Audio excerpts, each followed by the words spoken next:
One of the ways of really unlocking the guitar neck is to learn some different ways of playing the scales that you already know. Because the nice thing about doing this is it stops you playing those same old tired licks that you always find yourself playing. And you start introducing some new lines that are dependent on the new fingerings that you've learned. And so what I thought I'd do this week is show you a couple of new ways or different ways to supplement how to play the blues scale. So it's going to contain all of the notes of the standard blues scale, but the fingerings are really quite different. Now what I've done for this video as well is I've created a PDF to go alongside this. As usual, it's free to download. Just click on the link below. There's nothing to sign up for or anything like that, so just get hold of that.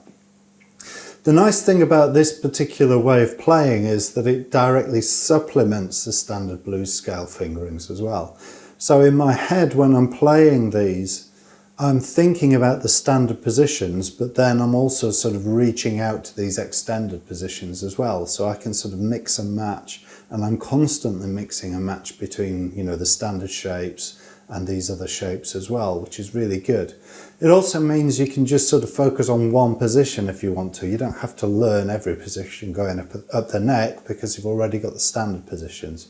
So you find that you can very quickly start using these in how you normally play the guitar. So why do this? Well, you find that there are limitations with the standard positions of a lot of scales. In the case of the blues scale, it has the same kinds of shortfalls as the standard pentatonic scale, in that a lot of the notes, a lot of the strings have two notes on them, which means you can play that string, you can play notes on that string as fast as you can trill. Yeah? Whereas if you put three notes on the string, you've got an extra finger, so you can play that much faster on that string. Or if you've got one note on that string, then you can start sweeping. You can use sweeping techniques to build up the speed as well. And so if you have a look at each one of these scales, you can see that I've taken advantage of those ideas when I've relayed out each position going up and down the neck. So what I thought I'd do is I would first of all run through each five of the positions quickly, just so you can see how I play them, how I think about them and the associated blues scale position. And then we'll look at the first position in more detail, so you can see why, you know, what is the real value of having three notes and one note on a string. So let's get started. Okay, so let's start with the first position. So I'm going to be playing in A blues, so the standard position would look like this.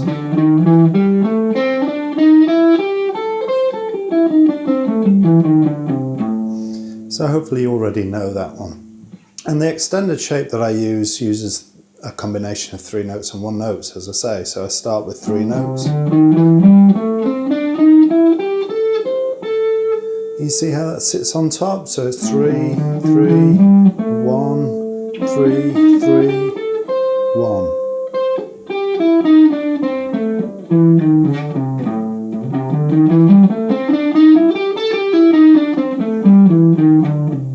You see how easy it is to sort of just go from standard position to this one and back again.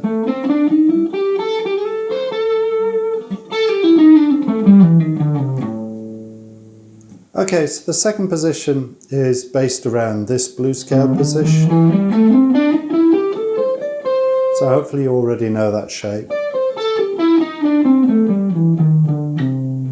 And then we extend it by doing this. So three notes, 1, then three notes, and then one on the top again. Okay. So again, hopefully you can see how that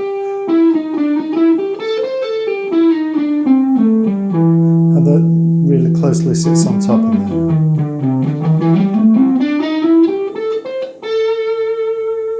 You see how those two kind of just mix together? Okay, so the third position sits around that particular scale, that particular blues scale.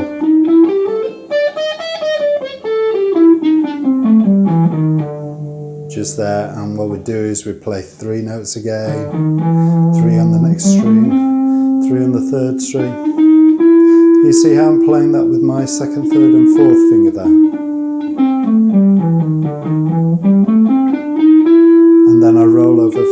note, and then that puts me in a nice position for this end part of the scale. And I must admit, I spend most of the time, if I'm going to use this, just there.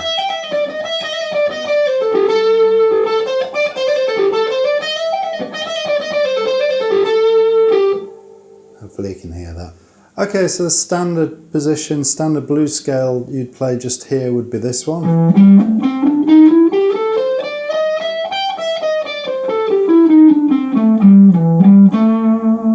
In A minor, and so the extension, what I do this time is I just start with 2 notes, but then I drop into the 3 notes or 1 notes in the pattern.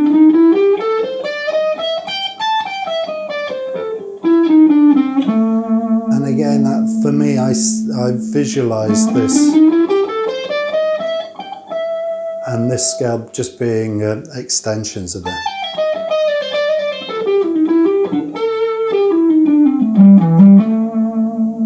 Yeah. Okay, so the last position then, the standard box looks like this.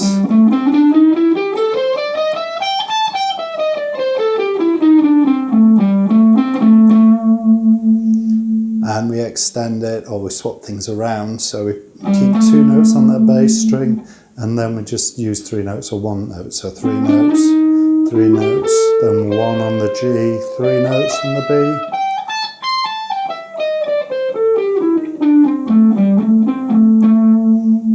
Well, hopefully you can see how that works.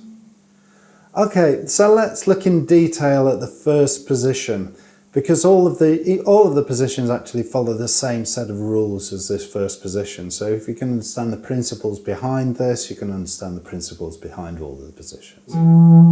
It's got 3 notes or 1 note on every string, which means that it's really good for economy picking. So if I walk across the ascending scale, you can see down, up, down, and I can sweep through to down, up, down. And then on the D string, I can just sweep the D, and then I'm on the G, which is a down, up, down, down, up, down, and then sweep through to the E, yeah?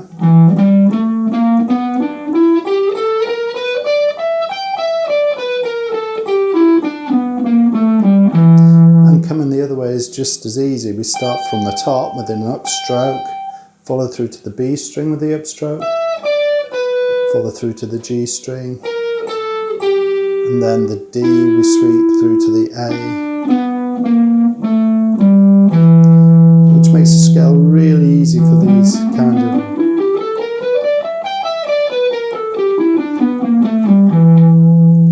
of economy picking. And legato is pretty easy as well with this, because much of the scale is 3 notes per string, apart from the 2 strings with a single note, and those you just do a 2-string sweep. Yeah.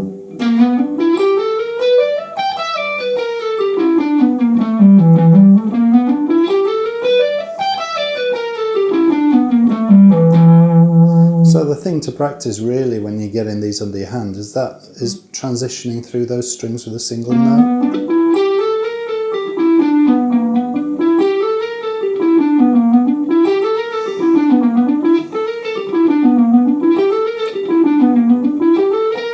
You just do that by rolling backwards and forwards over it until you get it under your fingers. So hopefully you can see this is a really useful set of patterns to get under your fingers when you're improvising. It gives you a different dimension, a different angle to play those same notes, which is really quite useful.